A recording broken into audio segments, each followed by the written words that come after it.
మనం చూసింది ఇప్పుడు నేను రాసే ఎమోషన్ అయినా ఏదైనా కూడా నేను చూసిందే పెడతా. ఆబ్వియస్లీ నా లైఫ్‌లో ఉన్న ఎమోషన్స్ నేను చూసిందే పెడతా. అలాంటి ఉంటుంది కానీ ఒకళ్ళని టార్గెట్స్ నేను అసలు ఎప్పుడు ఆ టైప్ కాదు నేను. I want to keep universal jokes. నాకు ఒక్కళ్ళని టార్గెట్ చేసి ఈళ్ళని గిల్లుదాం, అప్పుడు ఈ ఫ్యాన్స్ అందరూ కలిసి ట్రెండ్ చేస్తారు అని అంటే ఏరికి నాకు అది కూడా అయిపోయింది. ఆ మురికి కూడా అయిపోయింది.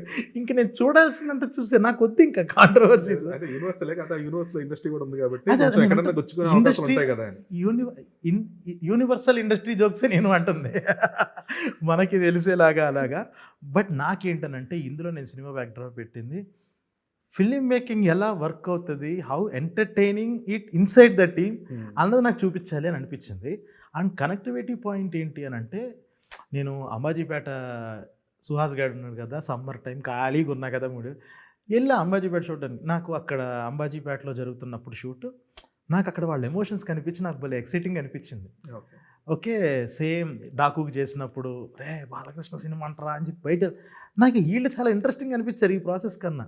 ఇది మీకు చూపిస్తూనే మనం ఇదే కదా మాట్లాడుకుంది షూటింగ్‌లు బయట అని కనెక్ట్ అయ్యేది ఉంటది ఇందులో. సో, ఇది ఉంటది. ఈ ఔటర్ పర్స్పెక్టివ్ చాలా